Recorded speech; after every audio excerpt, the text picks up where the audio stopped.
Հայաստանի Հանրապետության իրավապահ համակարգ։ Քննչական կոմիտեի նախագահը երեք ասաց, որ այո, ձայնագրությունը ամբողջական ներկայացված չի եւ ամբողջական չէին կարող ներկայացնել, որտեղ անձնական տվյալներ կան եւ այո, իսա ներկայացվում է, որ հատվածը որ կարեւոր է քննության համար դա է ներկայացվում։ Հիմա հարցը այսպեսին է. եթե ձեր խոսակցությունները, օրվա ընթացքում ձեր խոսակցությունները իրավապահ մարմինները լսեն եւ հանրությանը կոնտեքստից կտրված իրենց ինչ անհրաժեշտ է դա ներկայացնել։ Օրինակ դուք ո՞ր քրեակատարողական հիմնարկում կայացնեք։ Ես որևէ քրեակատարողական հիմնարկում չեմ կարող հայտնվել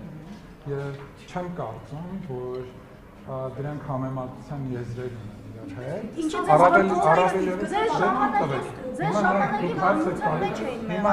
Ձեզ ժամանակին բռնության մեջ էին մեղադրում։ Անի ջան, ով մեղադրում էր, հաջորդ օրը զրպարտության համար ներողություն խնդրել, բայց ցավոք, էլի որոշ լրատվականներ փորձեցին միայն մի կողմը ներկայացնել։ Դա այլևս այդ թեման փակ է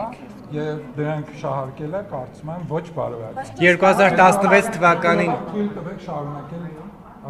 ձեր հարցի պատասխանը տեսախցիկներին էլի նայեք։ Մեր գործընկերներին թույլ տան ավարտան։ Բայց տեսախցիկներին էլի նայեք։ Որևէ կերպ դրանք համեմատելու եզրեր չեն եւ ես որևէ քրեակատարողական հիմնարկում կամ իմ ընկերները չեն կարող հայտնվել, որովհետեւ հիմա խոսքը գնում է ահաբեկչական ակտը կանխելու մասին եւ դուք հիմա որևէ խոսակցություն, օրինակ ես կարող եմ բարևել որևէ մեկին կամ մի մարդու մասին խոսելիս, ասեմ ընկեր ջան, եւ այդ ընկեր ջանը դուք համեմատում եք ահաբեկչական գործողությունների պլանի հետ։ Ձեր ներքին խոսակցությունների մեր ներքին ոչ, չի կարող այդպես լինել, որովհետև մենք նման խոսակցություններ չենք ունենում։